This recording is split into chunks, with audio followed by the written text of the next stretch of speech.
Assalamualaikum teman-teman biologi, selamat datang di YouTube channel Bu Asni. Sebelumnya jangan lupa subscribe dan tekan tombol loncengnya ya, agar kalian selalu mendapatkan notifikasi video-video terbaru dari Bu Asni. Kalian pernah berandai-andai nggak sih, tubuh kita ini tersusun dari apa saja ya? Salah satu komponen penyusun tubuh kita adalah sel. Di dalam setiap sel ada komponen bahan kimia dan organel-organel sel. Komponen kimia sel tersebut merupakan unsur dan senyawa dasar. Bahan dasar sebuah sel terdiri dari 70-85% air, 10-20% protein, 2% lemak, 1% karbohidrat, dan elektrolit. Komponen kimia sel dapat berupa komponen anorganik dan komponen organik.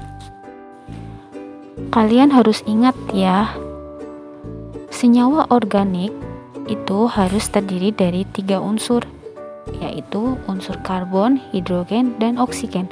Apabila hanya terdiri dari salah satu unsur itu, maka termasuk komponen anorganik. Secara struktural, komponen sel yang menyusun sel adalah sebagai berikut. Yang pertama adalah dinding sel. Dinding sel merupakan komponen sel yang terdapat pada sel tumbuhan. Sel hewan tidak memiliki komponen ini.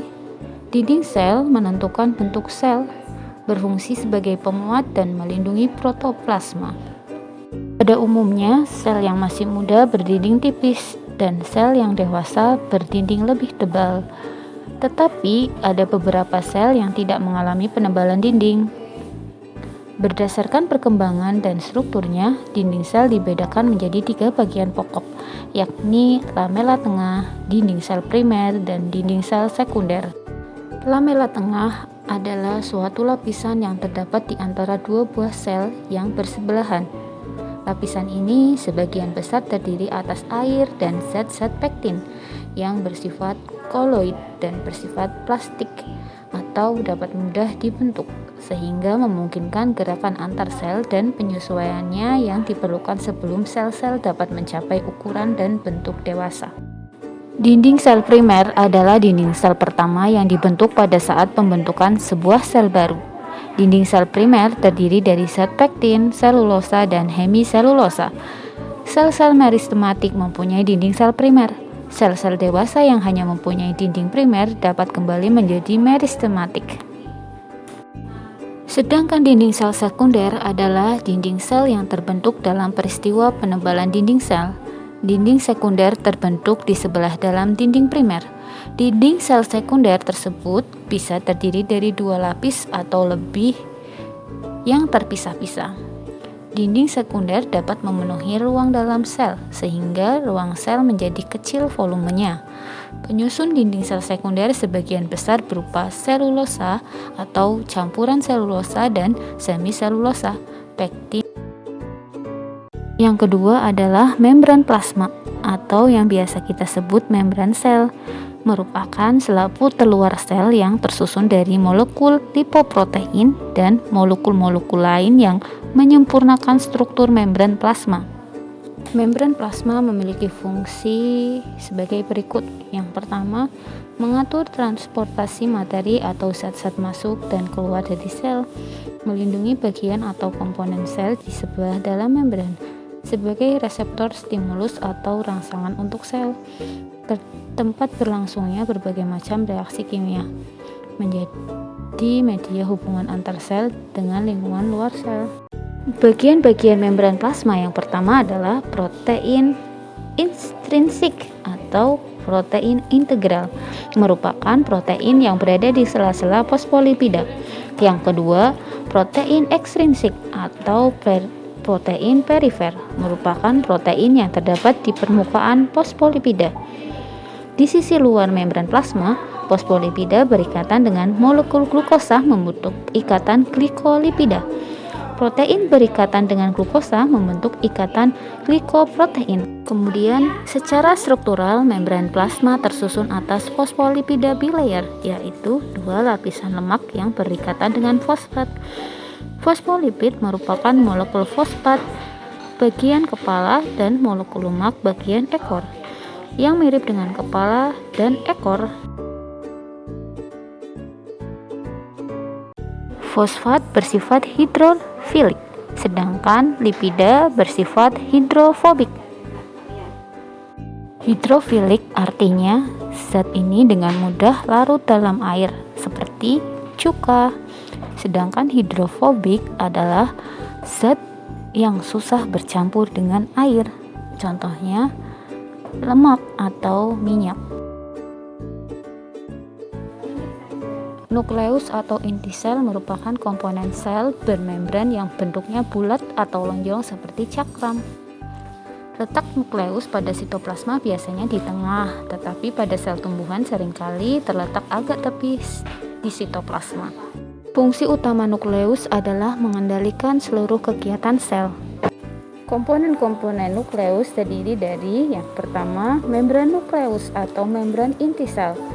Membran inti sel memiliki struktur lipoprotein dengan fosfolipida bilayer, seperti halnya membran plasma. Yang kedua, nukleolus atau anak inti sel. Nukleolus berfungsi untuk mensintesis berbagai macam molekul RNA atau asam ribonukleat. Yang ketiga, nukleoplasma atau plasma inti merupakan cairan yang tersusun dari protein. Yang keempat, butiran kromatin yang terdapat pada nukleoplasma. Butiran kromatin ini bisa menebal menjadi struktur seperti benang. Retikulum endoplasma atau RE. RE berupa vesikel atau kantung yang dapat berbentuk pipih, bundar atau tubular, dan satu sama lain dapat terhubung. RE memiliki selapis membran, dan membran tersebut ada yang berhubungan dengan membran inti dan membran plasma, sehingga dapat berperan sebagai penghubung antara bagian luar sel dan bagian dalam sel. Ada dua jenis retikulum endoplasma, yakni retikulum endoplasma halus yang tidak dilekati oleh ribosom dan retikulum endoplasma kasar yang dilekati dengan ribosom. Badan Golgi adalah organel sel yang ditemukan oleh Camillo Golgi, seorang ahli histologi. Badan Golgi banyak dijumpai pada sel-sel yang melakukan fungsi ekskresi. Badan Golgi pada sel tumbuhan sering disebut diktiosom. Badan Golgi berbentuk kantung-kantung pipih, tubulus, dan vesikula.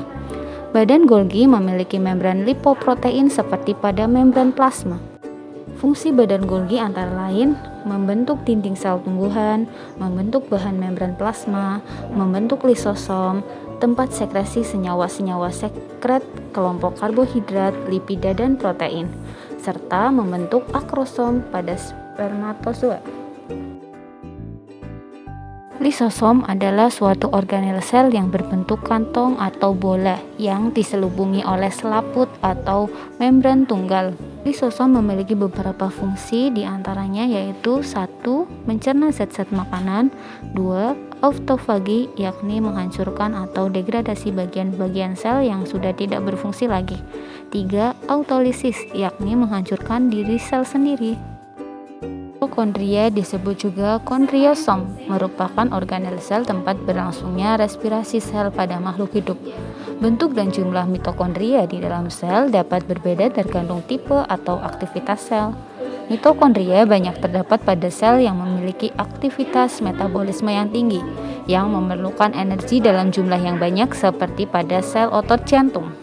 Bagian-bagian mitokondria terdiri dari membran luar, membran bagian dalam yang terdapat krista, ruang antar membran, dan matriks.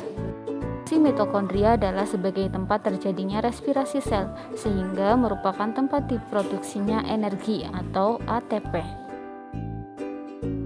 Ribosom. Ribosom merupakan organel bermembran berisi untaian RNA dan protein yang beragam, karbohidrat, sedikit lemak, dan mineral. Struktur ribosom terdiri dari dua bagian, yakni subunit kecil dan subunit besar. Fungsi ribosom adalah sebagai tempat terjadinya sintesis protein, yakni tempat berikatannya asam-asam amino atau polipeptida. Plastida merupakan organel yang khas pada sel tumbuhan. Plastida adalah organel yang tersebar di sitoplasma pada sel tumbuhan dan terlihat jelas di bawah mikroskop sederhana. Plastida sangat bervariasi ukuran dan bentuknya serta pigmentasi yang bermacam-macam. Pada sel tumbuhan berbunga biasanya berbentuk lempengan kecil bikonveks. Berdasarkan ada dan tidaknya zat warna, plastida dapat dibedakan atas. Yang pertama, leukoplas. Leukoplas adalah plastida yang tidak berwarna. Yang kedua, kloroplas. Kloroplas merupakan plastida yang berwarna hijau. Yang ketiga, kromoplas merupakan plastida yang menghasilkan warna selain hijau, bisa warna merah, kuning, atau orange pada bagian tumbuhan tertentu. Sentrosom atau sentriol. Sentriol hanya dimiliki oleh sel hewan. Di dalam sel, sentriol memiliki jumlah sepasang yang disebut sentrosom. Pada saat sel membelah, sentriol bereplikasi dan menghasilkan benang-benang spindle untuk melekatnya kromosom. Badan mikro merupakan organel sel dengan struktur mirip dengan lisosom. Bentuknya bulat dan diselubungi oleh membran. Ada dua macam badan mikro, yaitu peroksisom dan gliosisom. Peroksisom terdapat pada sel hewan seperti sel hati, sel ginjal, dan sel otot, serta sel tumbuhan pada berbagai tipe sel. Peroksisom mengandung enzim katalase yang berfungsi menguraikan hidrogen peroksida menjadi oksigen dan air. Yang kedua adalah glioksisom. Glioksisom merupakan badan mikro yang terdapat pada sel tumbuhan. Organel ini banyak ditemukan di dalam jaringan lemak pada biji yang sedang berkecambah. Mikrotubulus adalah salah satu komponen sitoplasma yang berbentuk seperti silinder atau tabung panjang dan berongga. Peranan mikrotubulus antara lain sebagai rangka dalam sel, merupakan jaringan struktural sel yang memberi bentuk sel. Selain itu, mikrotubulus membantu transportasi seluler, merupakan komponen utama yang membangun silia dan flagel.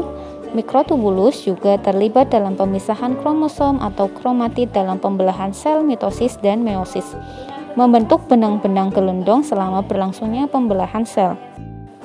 Mikrofilamen merupakan benang-benang halus yang tersusun dari protein aktin. Umumnya, mikrofilamen ikut berperan dalam bentuk sel, kontraktilitas sel, stabilitas mekanis, eksositosis, dan endositosis. Vakuola merupakan organel yang dibungkus oleh suatu membran tunggal yang disebut tonoplas. Di dalam tonoplas terdapat cairan yang umumnya disebut dengan getah sel.